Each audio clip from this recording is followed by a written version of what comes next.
Selamat pagi Pak Tony dan teman-teman. Kami dari kelompok 5 Saidya ingin mempresentasikan hasil studi lapangan Mandira kami. Perkenalkan, anggota kelompok kami ada saya, Fabio Santoso, Aryo Prayogi, Philip Marsidiani, Yasin Brunel, dan Federico.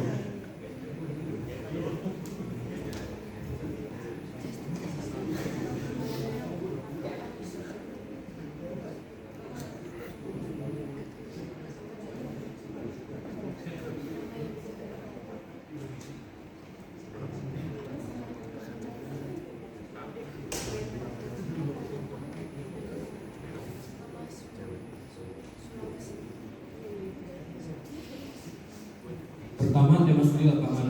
Kami mengambil kekerasan seksual karena dilatar belakangi dengan meningkatkan kasus kekerasan seksual belakangan ini. Jadi kasus kekerasan seksual ini setiap tahunnya terus meningkat. Dulu banyak kasus kekerasan seksual yang berhasil terungkap. Sebenarnya kekerasan seksual banyak terjadi di sekitar kita, tetapi banyak yang belum terungkap karena masih minimnya edukasi mengenai kekerasan seksual. Lalu kasus kekerasan seksual yang terjadi di kampus belum dapat ditangani dengan maksimal. Menurut kami hal ini sangat berbahaya karena pelaku tidak mendapatkan efek jerah dapat melakukan tindakan kekerasan seksual lagi. Kami juga menampilkan jumlah kasus berupa kasus kekerasan seksual di tahun 2022 dan 2023. Dapat dilihat bahwa ada kenaikan yang sebelumnya adalah 27.593 kasus naik menjadi 29.853 kasus. Sumber data ini kami peroleh dari Kementerian Pemberdayaan Perempuan dan Perlindungan Anak. Lokasi studi lapangan.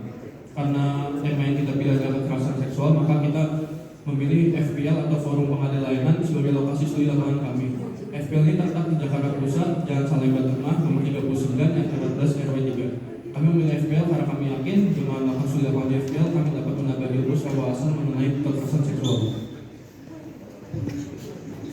Berikutnya kita memilih Forum Pengadil Layanan. Dan Forum Pengadil Layanan itu dia merupakan suatu forum yang sifatnya non pemerintah atau non government, dan Forum Pengadil Layanan ini dia mengkhususkan pembelaan terhadap perempuan, utamanya dalam penanganan kasus kekerasan seksual. Tugas-tugasnya itu seperti memberikan pembelaan dan juga pendampingan terhadap para korban. Dan dalam melakukan tugas tersebut, FPL sudah bekerjasama dengan total 87 organisasi anti kekerasan seksual di seluruh Indonesia.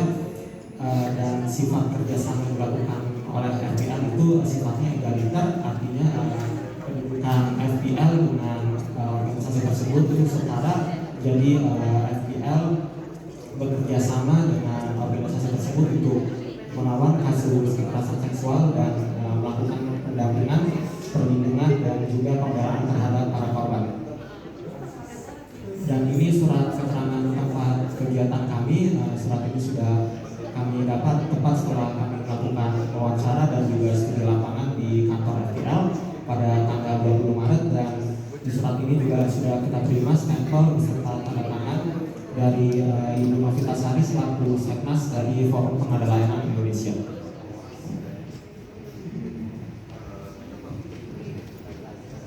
Penyebab meningkatnya kasus kekerasan seksual. Sebenarnya kasus kekerasan seksual diketahui semakin meningkat bukan karena jumlah kasus kekerasan seksual yang lebih tinggi dari tahun ke tahun sebelumnya, tetapi karena saat ini semakin banyak orang yang berani melakukan speak up atau melaporkan tindakan seksual yang mereka alami. Lalu mengapa di universitas banyak terjadi kasus kekerasan seksual? Karena pelaku pelecehan seksual di kampus tidak mendapat hukuman yang setimpal. Hukuman administratif seperti drop out tidak memberikan efek jerah. Kampus harus terbuka apabila terjadi kekerasan seksual dan membawa ke jalur hukum, bukan melindungi pelaku dan menutupi kasus demi menjaga akreditasi di universitas. Ya, selanjutnya ada baik buruk sosial media terhadap kasus kekerasan seksual. Yang pertama ada dampak positifnya. Jadi dampak positifnya itu ada korban bisa mencari keadilan dan pembelaan dari publik.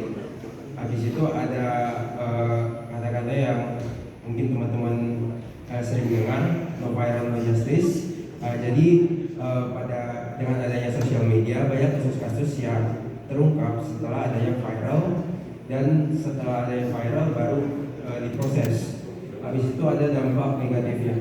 Dampak negatifnya itu mudahnya menyebarkan konten tak layak kepada sesama pengguna. Next. Selanjutnya ada 4 prinsip penanganan kasus kekerasan seksual yang terdiri dari pencegahan, penanganan, perlindungan, dan pemulihan. Untuk pencegahan, memberikan sarana edukasi seperti campaign anti kekerasan seksual. Habis itu ada penanganan, melaporkan kasus ke lembaga anti kekerasan seksual atau lembaga bantuan hukum. Habis itu perlindungan, memindahkan korban ke tempat yang aman agar tidak mendapat kekerasan berlanjut. Yang terakhir ada pemulihan. Pemulihan ini membantu korban menghilangkan trauma dari kasus kekerasan seksual serta menjamin kesehatan mental korban.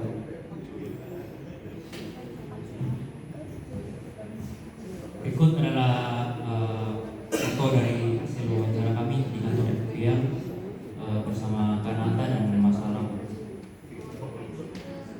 Berikut adalah hasil wawancara kami kepada masyarakat di Universitas Tarumanagara Kampus 1. Dari hasil wawancara yang kami lakukan pada masyarakat, satu, kami menanyakan seberapa dampaknya pada mahasiswa atau maupun mahasiswi di universitas dalam terjadinya tindak pelecehan seksual atau tindak kekerasan seksual di lingkungan universitas.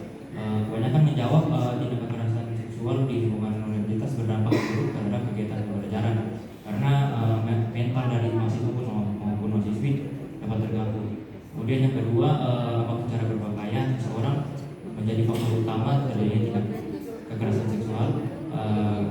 Kebanyakan menjawab cara berpakaian seseorang bukanlah faktor utama dari terjadinya tindak kekerasan seksual, melainkan dari banyak terjadinya tindak kekerasan seksual bukan karena faktor pakaian. Kemudian yang ketiga, apa sih solusi atau saran yang diberikan dari masyarakat pada universitas? Kebanyakan menjawab langkah universitas yang dapat diambil untuk mengurangi tindak pelecehan seksual seperti sosialisasi, edukasi anti pelecehan seksual, dan pemberian hukum yang setimpal. Kemudian bisa juga membentuk satgas anti pelecehan seksual atau kekerasan seksual pada lingkungan kampus. Ya, sekian presentasi kami. Terima kasih.